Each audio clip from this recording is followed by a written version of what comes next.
pembagian iklim menurut Oldeman. Oldeman membuat klasifikasi iklim berdasarkan adanya bulan basah yang berturut-turut dan bulan kering yang. Assalamualaikum warahmatullahi wabarakatuh. Nama saya Feni Ulmarisa, NIM 18101152200013. Di sini saya akan membuat video pembelajaran untuk memenuhi tugas mata kuliah media pembelajaran. Untuk materi yang saya ambil di sini adalah pembagian iklim. Ada beberapa pengklasifikasian iklim. Yang pertama itu ada iklim matahari, iklim fisis, dan iklim menurut Junghun, dan iklim menurut Köppen. Yang pertama, iklim matahari. Iklim matahari diklasifikasikan berdasarkan garis lintang atau banyak sedikitnya sinar matahari yang menyinari bumi. Berdasarkan klasifikasi iklim matahari, dibedakan menjadi 4. Yang pertama, tropis, kedua, subtropis, 3, sedang, dan keempat, dingin. Yang pertama ada iklim tropis. Iklim tropis terletak di antara lintang 23,5 derajat lintang utara sampai 23,5 derajat lintang selatan. Kemudian yang kedua itu ada iklim subtropis. Iklim subtropis terletak di antara garis lintang 23,5 derajat lintang utara atau selatan sampai dengan 30 derajat lintang utara sampai atau selatan. Yang ketiga ada iklim sedang. Iklim sedang terletak di antara 30 derajat lintang utara atau selatan sampai dengan 66,5 derajat lintang utara atau selatan. Wilayahnya meliputi Amerika Utara, pulau-pulau di utara Kanada, pantai selatan di Greenland, dan pantai utara di Serbia. Kemudian yang keempat itu ada iklim dingin. Iklim dingin terletak di antara 66,5 derajat lintang utara atau selatan sampai dengan 90 derajat lintang utara atau selatan. Wilayahnya meliputi Greenland di bagian utara dan bagian selatan yaitu Antartika. Iklim yang kedua yaitu iklim Junghun. Junghun mengklasifikasikan iklim di Indonesia berdasarkan ketinggian tempat dan tumbuh-tumbuhan yang dapat tumbuh dengan baik di tempat tersebut. Menurut Junghun, berdasarkan klasifikasi tersebut dapat dibedakan menjadi 4, yaitu panas, sedang, sejuk, dingin. Di antaranya sebagai berikut. Iklim panas. Iklim panas terletak pada ketinggian 0 sampai 650 meter. Tumbuh-tumbuhan yang dapat tumbuh dengan baik yakni padi, jagung, karet, tebu, dan kelapa. Kemudian iklim sedang. Iklim sedang terletak pada ketinggian 650 sampai dengan 1500 meter. Tumbuh-tumbuhan yang dapat tumbuh dengan baik diantaranya tembakau, kopi, dan coklat. Kemudian iklim sejuk. Iklim sejuk terdapat pada daerah dengan ketinggian 1500 sampai dengan 2500 meter. Tumbuh-tumbuhan yang dapat tumbuh dengan baik diantaranya teh, kopi, kina, dan sayuran. Yang terakhir, iklim dingin. Iklim dingin terletak pada daerah dengan ketinggian lebih dari 2500 meter. Tidak ada tumbuh-tumbuhan yang dapat tumbuh dengan baik kecuali lumut dan semacamnya. Yang ketiga yaitu iklim Köppen. Menurut Köppen, secara garis besar, iklim dapat dibedakan menjadi 5. Yang pertama, iklim hujan tropik atau A, iklim kering atau B, iklim sedang atau C, iklim dingin atau D, dan iklim lembab atau D. Iklim A atau iklim hujan tropik memiliki ciri-ciri yakni suhu rata-rata bulanan di atas 18 derajat Celcius, curah hujan dan penguapan tinggi, tidak memiliki musim dingin. Iklim A dibagi lagi menjadi 3, yakni AF, iklim hujan tropik dengan hujan sepanjang tahun, AM, iklim hujan tropis dengan pergantian musim, dan AW, yakni iklim sabana tropis.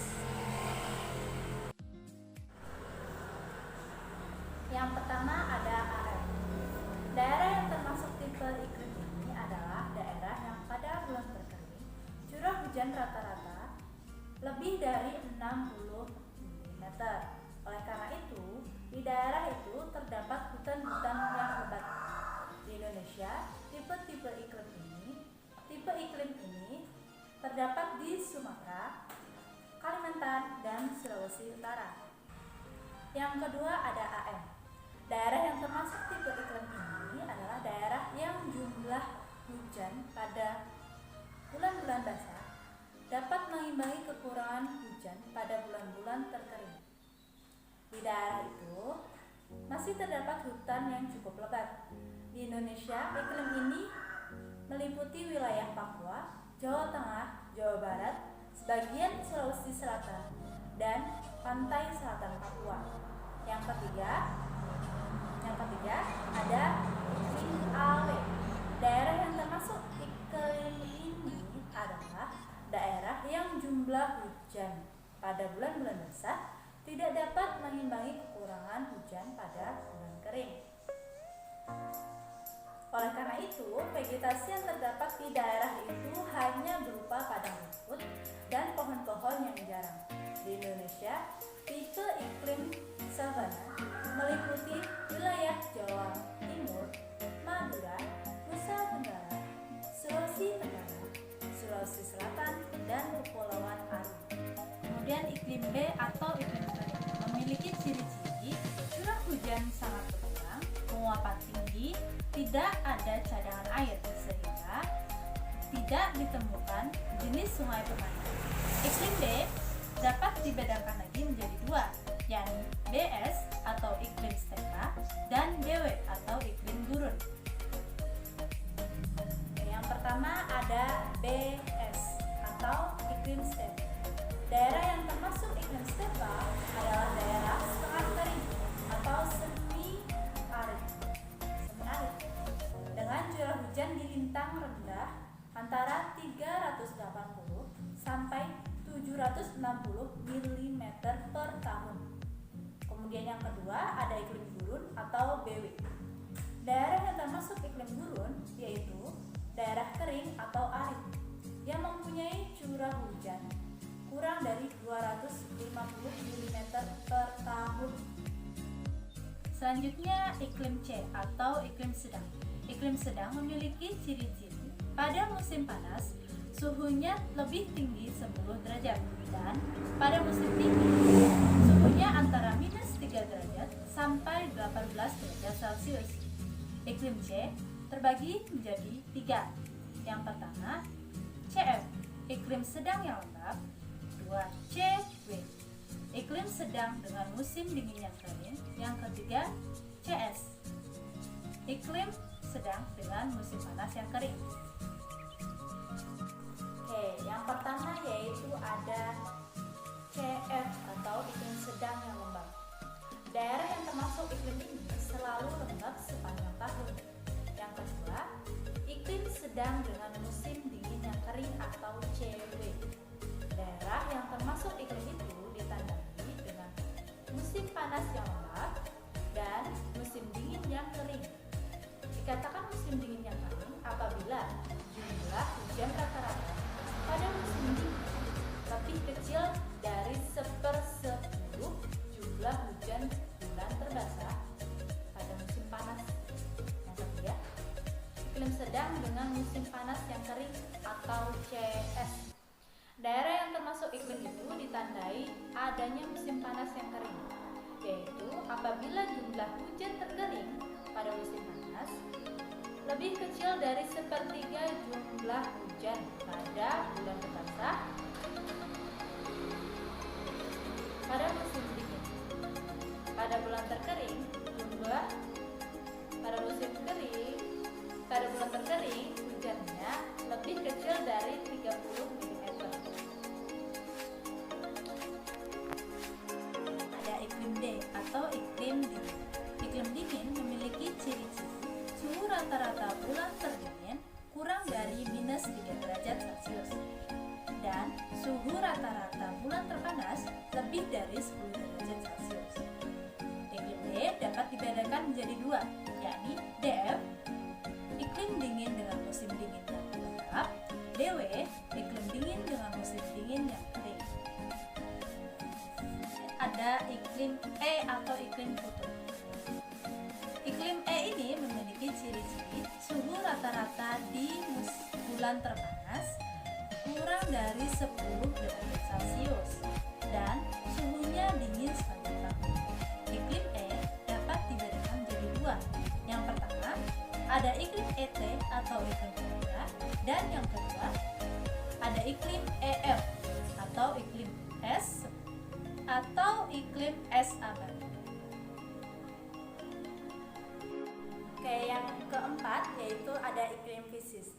Iklim fisis pembagiannya berdasarkan keadaan yang ada di muka bumi, baik mengenai daratan, lautan, relief muka bumi, maupun angin. Iklim fisis terbagi menjadi tiga. Yang pertama ada iklim maritim, iklim kontinental, dan iklim pegunungan. Nah, yang pertama yaitu ada iklim maritim. Iklim maritim merupakan iklim yang dipengaruhi oleh angin laut. Ciri-cirinya, yang pertama, amplitudo harian dan tahunan kecil. Yang kedua, banyak turun hujan dan kadang disertai dengan petir. Kemudian iklim yang kedua yaitu iklim kontinental atau iklim darat. Iklim kontinental merupakan iklim yang dipengaruhi oleh angin darat. Ciri-cirinya, yang pertama, amplitudo suhu harian besar. Pada siang hari suhunya panas dan pada malam hari suhunya dingin. Kemudian yang kedua, amplitudo suhu tahunan besar. Pada musim panas suhunya tinggi dan pada musim dingin suhunya rendah. Yang terakhir atau yang ketiga yaitu iklim pegunungan. Iklim pegunungan merupakan iklim yang dipengaruhi oleh angin pegunungan. Ciri-cirinya ada tiga. Yang pertama, amplitudo suhu harian besar. Yang kedua, tekanan udara rendah. Dan yang ketiga, sinar matahari terik. Yaitu tadi merupakan pembagian dan ciri-ciri iklim fisis. Oke, selain pembagian iklim yang telah dijelaskan, di sini saya akan menambahkan dua lagi pembagian iklim. Yang pertama ada pembagian iklim menurut Smith dan Ferguson. Yang kedua ada pembagian iklim menurut Aldrin. Oke, yang pertama yaitu pembagian iklim menurut Smith Ferguson. Dasar klasifikasi iklim Smith Ferguson adalah adanya bulan kering dan bulan basah. Bulan basah adalah bulan yang curah hujannya lebih besar dari 100 mm. Sedangkan bulan kering adalah bulan yang curah hujannya kurang dari 60 mm.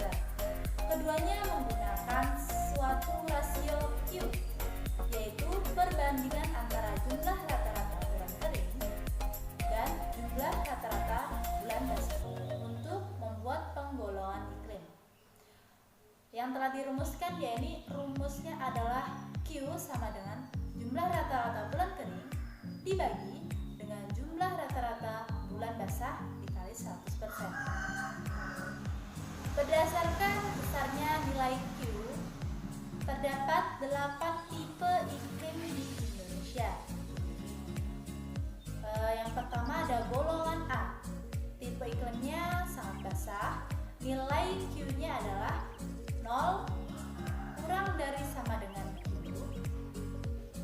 kurang 0,143. Berdasarkan besarnya nilai Q, terdapat 8 tipe iklim di Indonesia. Golongan A, tipe iklim sangat basah. Golongan B, tipe iklim basah. Golongan C, tipe iklim agak basah. Golongan D, tipe iklim sedang basah. Golongan E, tipe iklim agak kering. Golongan F, tipe iklim kering. Golongan G, tipe iklim sangat kering. Dan golongan H, tipe iklim luar biasa kering. Untuk nilai Q-nya dapat dilihat di tabel Smith Production atau tabel nilai Q. Yang kedua, pembagian iklim menurut Alderman. Alderman membuat klasifikasi ini berdasarkan adanya bulan basah yang berturut-turut dan bulan kering yang berturut-turut pula. Klasifikasi ini terutama untuk keperluan pertanian. Bulan basah adalah bulan dengan curah hujan lebih dari 200 mm, sedangkan bulan kering adalah bulan